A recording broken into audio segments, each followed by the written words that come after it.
Kamusta? Ako si Danny, Service Coordinator ng Regional Center dito sa Sunnytown, California. Kahit ngayon ka palang maghahanda ng individual program plan mo o dati ka nang meron at i-update lang to, posible pa ring malito sa ibang bagay. Kaya ngayong araw, sasabihin namin kung anong maaari niyong asahan at kung paano ito paghandaan. Balikan natin ang araw ng IPP meeting ni Steven. Dito magbubunga ang lahat ng masusing paghahanda kung saan ang gusto niya ang sentro ng buong plan. Tignan natin kung paano hinarap ni Steven ang hakbang na ito. Andito na ba siya? Andito na siya, Doc! Magandang umaga, Cavalry Family. Ako si Vinnie Mancuso, ang bagong service coordinator ni Steven para sa Adult Services at gagabayan ko kayo sa IPP process. Okay, simulan na agad natin. Steven, may tanong ka ba? Ano yan? Ito ang PEX board. Itong gamit ko para sa mga taong di gumagamit ng salita sa paikipag-usap. Para to sa IPP meeting ko mamayang hapon. Gaano karaming taong sinusuportahan mo?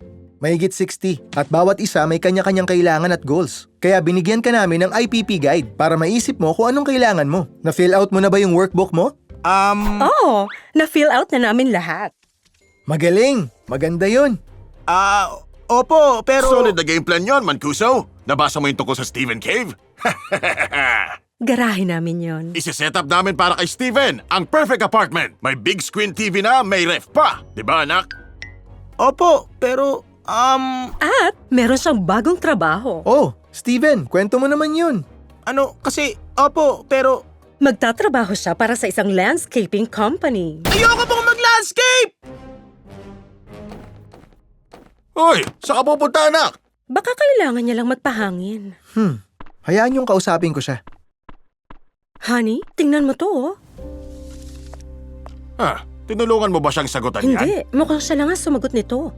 Gusto kong tumira sa isang bahay na hindi sa magulang ko, pero hindi mag-isa at malapit sa bayan. Mahilig ako sa sports. Dun sa school, ako ang team manager ng football team ng dad ko. Pero hilig ko talaga ang baseball. Binigo ko ang anak ko. Dahil ayaw lang ni Steven dito, hindi ibig sabihin binigo natin siya. Hindi naman yon. Baseball talaga? Scott, mag-focus ka.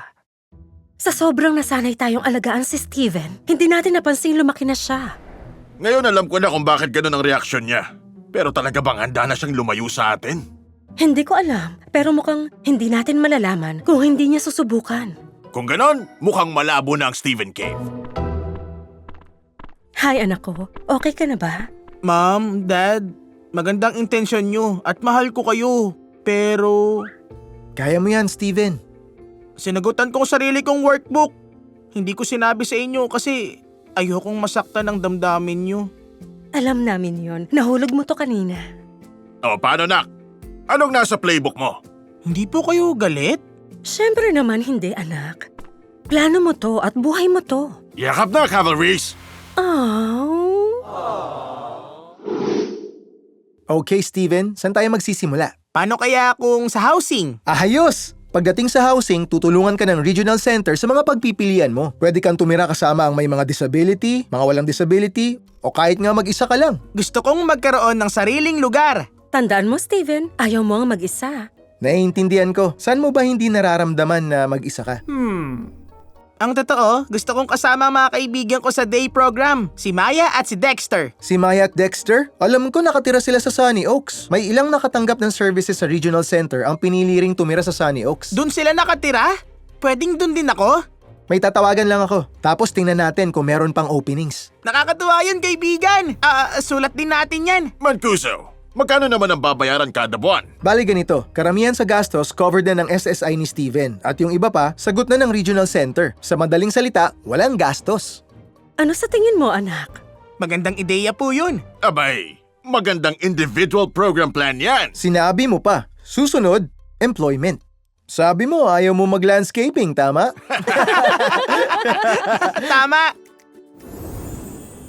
Ngayong araw, nagkalakas ng loob si Steven na ipaalam ang mga kailangan niya. At sa tulong na rin ng mga magulang niya, nakakuha ng mahalagang impormasyon si Vinnie para maiangat ang mas makabubuti para kay Steven sa IPP niya. Ang IPP mo ay tuloy-tuloy na proseso sa pagiging person-centered. Mahalaga dito ang input mo, pati na rin ng mga nasa circle of support mo. Pero sa huli, dapat ang plan pinapakita ang gusto mo. Ang planning team mo wala silang ibang gusto kundi ang person-centered na plano. At yung taong nasa gitna, ay ikaw.